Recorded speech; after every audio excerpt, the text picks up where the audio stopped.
कार्यक्रम के पुण्यार्जक हैं Siddhant Jain civil line Delhi, Savita Sagar Jain Rishabh Vihar Delhi, engineer Anil Archit Jain Shyam enclave Delhi, स्वर्गीय सुरेश चंद कागजी की स्मृति में Santosh Jain Kalindi colony Delhi, Shrimati Shrimala Narendra Bahadur Jain green park Vardhaman Jain London, doctor Vaishali Melbourne Australia, Shikhar Chand Amit Abhishek Jain Shikharji jewellers Bhogal Delhi, Mahendrapal मोहनी जैन नीरज जैन इंदिरापुरम गाजियाबाद।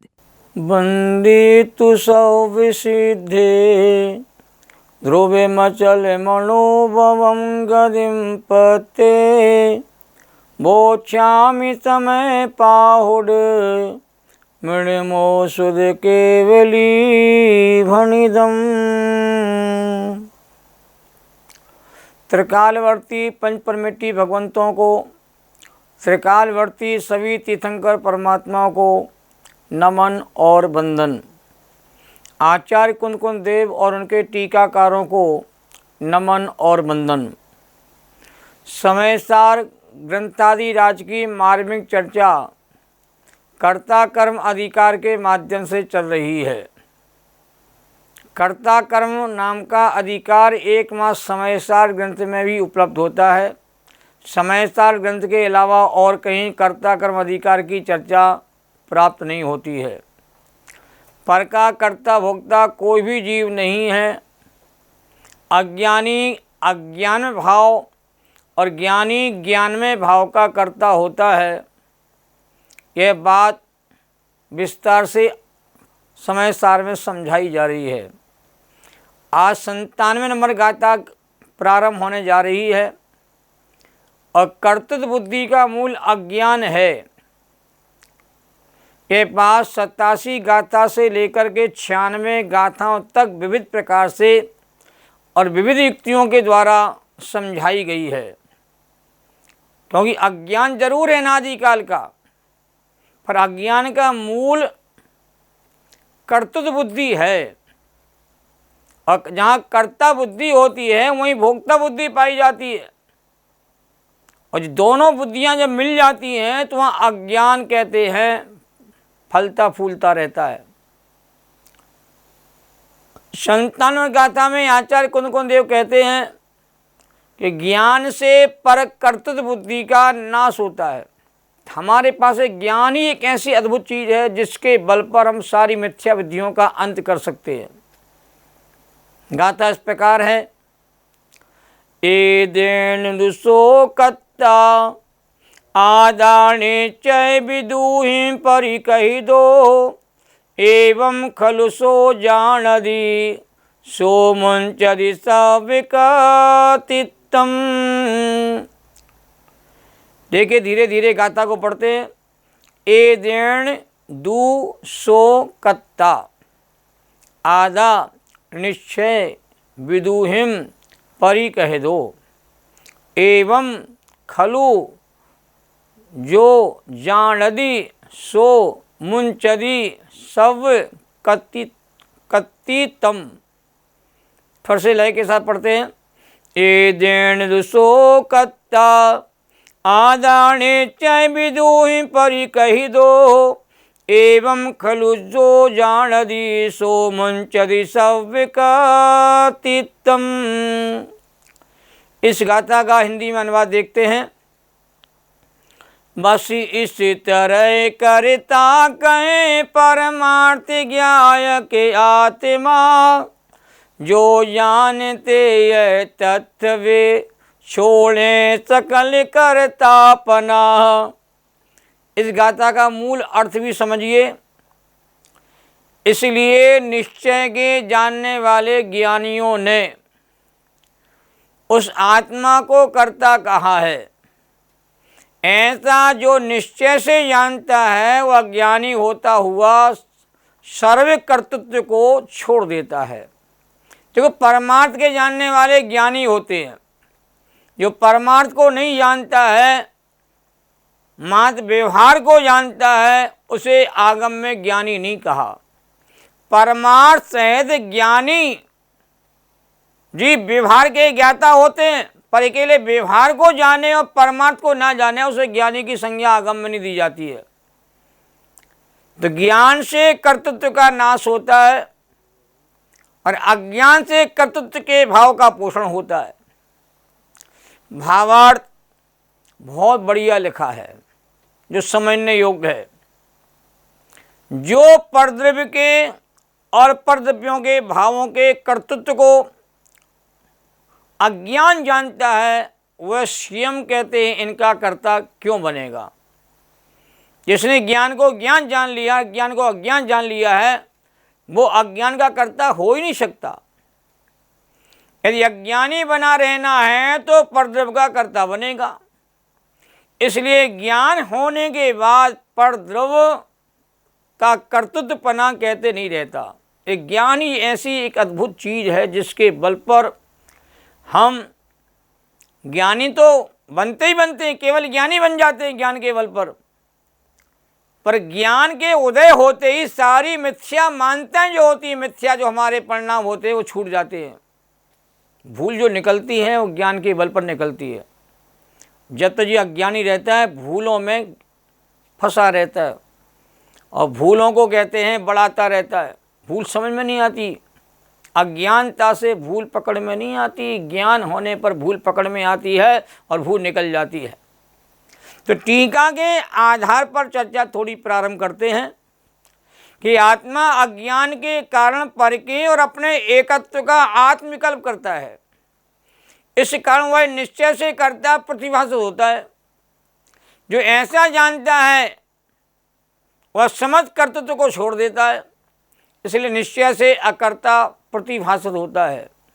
अनादि से ही यह आत्मा अपने निर्विकल्प अकृत्रिम विज्ञान घन स्वभाव से भ्रष्ट होता हुआ अज्ञान के कारण आरंभ से ही मिश्र स्वाद का आस्वादन होने से पुद्गल कर्म और आत्मा को एक में मिश्र अनुभव करने से स्वयं पर को एक रूप जानता हुआ मैं क्रोध इत्यादि आत्म विकल्प करता है जो मिथ्या विकल्प है।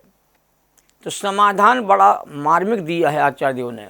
ऐसा नहीं है, ज्ञेय तत्वों का विचार वृथा नहीं है। ज्ञेय तत्वों में जो आसक्ति है वो वृथा है। ज्ञेय तो जानने में आते इसलिए उनको ज्ञेय कहा जाता है। यद्यपि ती गुप्ती रूप परिणित निर्विकल्प समाधि के काल में ये ज्ञेयों का विचार कर्तव्य नहीं है। आत्मा आत्मा में लीन है, उसमें किसी ज्ञेय का विचार नहीं किया जाता है। ध्यान ध्याता ध्येय सबके विकल्प कहते शांत हो जाते हैं। तथापि उस त्रिगुप्ती रूप ध्यान के अभाव होने पर जब आत्मा ज्ञान में लीन नहीं होता है तब क्या करे आत्मा। तो त्रिगुप्ती रूप ध्यान के अभाव होने पर शुद्धात्मा को उपाधि करे। इस जीवन में अपने आत्मा के अलावा और कोई मुझे उपाधि नहीं है। मेरा आत्मा ही श्रद्धेय है, मेरा आत्मा ही मुझे उपादेय है, मेरा आत्मा ही मुझे ध्यान करने योग्य है। और आगम भाषा में मोक्ष को उपादेय कहा जाता है। इसलिए तो मोक्ष को उपादेय करके सराग सम्मत के काल में विषय कसायों से बचने के लिए, पापों से निवृत्त होने के लिए, भोग विलास से बचने के लिए, कर्मबंधन के जाल से कहते छुटकारा पाने के लिए हमें कहते स्वस्थ भाव से ज्ञेय तत्व का विचार राग द्वेष के बिना करना चाहिए। जिस ज्ञेय का जैसा स्वभाव है उसका वैसा स्वभाव जान करके और इन ज्ञेयों से भिन्न मेरा चिदानंद स्वभाव ज्ञान स्वभाव है, ऐसा यथार्थ वेद विज्ञान का अभ्यास जीव को करना चाहिए। उस तत्व विचार से मुख्य रूप से पुण्य का बंध होता है। जितना भी तत्व विचार किया जाता है, स्वाध्याय किया जाता है, चिंतन मंथन किया जाता है, वेद विज्ञान का अभ्यास किया जाता है, ये शुभ परिणाम है। इनसे पुण्य का ही बंध होता है और उत्कृष्ट कोटि का पुण्य होता है। पुण्य की कैटेगरी भी बहुत होती है। जघन्य पुण्य होता है, मध्यम जाति का पुण्य होता है, उत्कृष्ट कोटि का भी पुण्य होता है। तो जिसे तत्व विचार में आत्मा को प्राप्त करने की ललक होती है, आत्मा को पाने की भावना होती है, वो तत्व विचार जीव के लिए विशेष कल्याणकारी होता है। सो तत्व विचार से मुख्य रूप से पुण्य बंध होता है, इसलिए तत्व विचार भी जीवन में जरूरी आवश्यक है। इसलिए आचार्यों ने स्वभाव को उपयोगी कहा है और शुद्धात्मा को उपाधि कहा है, और पाप के परिणाम को, विषय कसाय के परिणाम को, भोग विलास के परिणाम को आचार्यों ने अनुपयोगी कहा है, हे कहा है, सर्वथा हे कहा है। और यह जो पवित्र तत्व विचार जीव के भीतर होता है वह परंपरा से मोक्ष का कारण भी कहा जाता है। इसलिए तत्व विचार करने में कोई दोष नहीं है, ज्ञेय पदार्थों का विचार करने में कोई दोष नहीं है, तीन लोक के स्वरूप का विचार करना ये भी कोई दोष का कारण नहीं है। राग द्वेष के बिना किसी भी वस्तु का विचार किया जावे तो जीव के लिए हितकारी होता है, अहितकारी नहीं होता है। पर किसी का विचार राग द्वेष के भाव से किया जाएगा तो जीव के लिए अहितकारी हो जाता है। परंतु तत्व विचार काल में वीतराग स्वसंवेदन ज्ञान परिणित शुद्धात्मा साक्षात उपादेय है। तत्व का विचार करते रहे पर मुझे साक्षात उपादेय कौन है? हमारा भगवान आत्मा, चेतन आत्मा जो है वही मुझे साक्षात उपादेय है। इसकी रुचि से ही सम्य सन होता है, शुद्धात्मा के ज्ञान से ही सम्य ज्ञान होता है, और शुद्धात्मा की रमणता से, अनुभूति से, उसमें तल्लीनता से जीव को सम्यचात की प्राप्ति होती है। इसलिए शुद्धात्मा की रुचि, उसकी प्रतीति, उसकी अनुभूति में हमें निरंतर तत्पर रहने का अभ्यास करना चाहिए। जीवन के लिए यही सारभूत चीज़ है और यही कार्य है जो हम लोगों ने आज तक नहीं किया। हम पर को तो जानते रहे और पर में राग द्वेष करते रहे, पर ना निज आत्मा को जाना है, न उसकी रुचि की है, न प्रतीति की है, न उसकी अनुभूति करने का प्रयास किया, न उद्यम किया है, संसार का आचार्यत्व किया है। परंतु आत्मा को पहचानने के लिए कोई हम लोगों ने सकारात्मक प्रयास नहीं किया है। ये तो कुंद जैसे महान आचार्य हुए हैं जिन्होंने समय सार की रचना करके हम भव्य जीवों का कहते हैं कल्याण करने का मार्ग प्रशस्त किया है।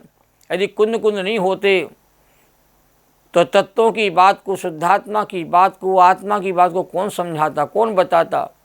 हम क्रियाकांड में उलझे रह करके हम सामान्य पुण्य का संचय करते रहते और आत्मा की अनुभूति का जो रास्ता जो हमें आचार्यों ने बताया है, तीर्थंकरों ने बताया, उसको हम समझ नहीं पाते।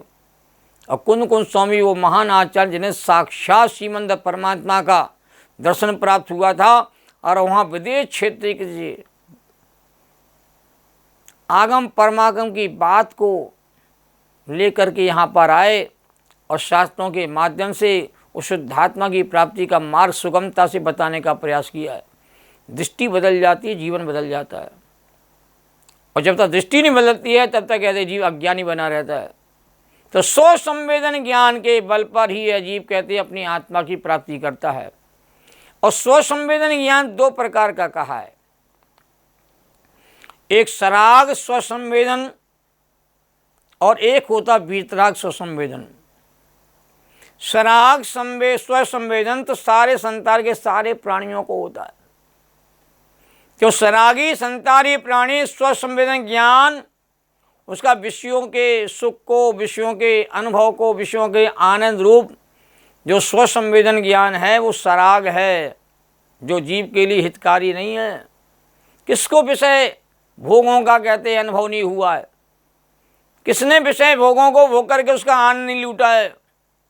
पांच इंद्रियों के विषय भोगों में जीव कहते हैं जुड़ करके उसमें तल्लीन होकर के विषयों का कहते आस्वादी होता है। तो ऐसे स्व संवेदन ज्ञान से जीव की सिद्धि नहीं होगी। तो कौन सा ज्ञान चाहिए है? शुद्धात्म सुखानुभव रूप स्व संवेदन ज्ञान, वीतराग स्व संवेदन ज्ञान है। जब तक यह जीव अपने शुद्धात्मा के सुख को अनुभव में नहीं लेगा, ज्ञान के सुख को अनुभव नहीं लेगा, ज्ञानानंद की अनुभूति नहीं करेगा, स्वयं को स्वयं के द्वारा अनुभव में नहीं लेगा और स्वयं का रसास्वादन नहीं करेगा, तब तक जीव को वीतराग स्वसंवेदन ज्ञान नहीं होता। जब आत्म अनुभव आवे तब और कछु ना सुहावे। रस नीरस हो ज्ञात तत्क्षण अक्ष विषय नहीं भावे। जब आत्म अनुभव आवे, जब आत्मा का अनुभव होता है, ज्ञान में जब ज्ञान की अनुभूति होती है, तब जो असली आनंद जीव को भोगने में आता है, वह आनंद ही कहते असली आनंद है। उस आनंद को यहाँ वीतराग स्वसंवेदन ज्ञान कहा जाता है।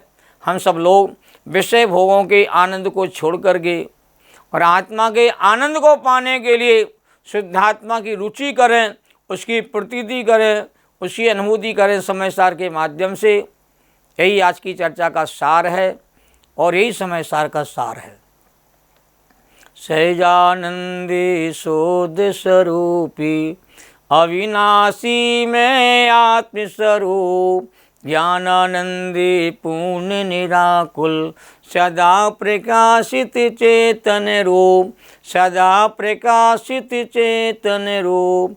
निज निधि निज में बताई जो किया उपकार है, उसके लिए जिन वाणी माँ को वंदना सतवार है, उसके लिए जिन वाणी माँ को वंदना सतवार है। जैनम जयतु शासनम। सभी साधर्मी जनों को सादर जय जिनेन्द्र। इस कार्यक्रम के पुण्यार्जक थे रामदास सरोज, असित अवनी, अमिता पूजा जैन, प्रीत विहार दिल्ली। श्रीमती मंजू विनोद जैन गुड़गांव। स्वर्गीय उमा जैन की स्मृति में doctor VP Jain USA. Aradhana Sanjay Green Park. Sarla Raj Swati Jain Rajpur road Delhi. गुप्तदान विश्वासनगर एवं BD state. Sunita Sachin Jain Shriram road Delhi.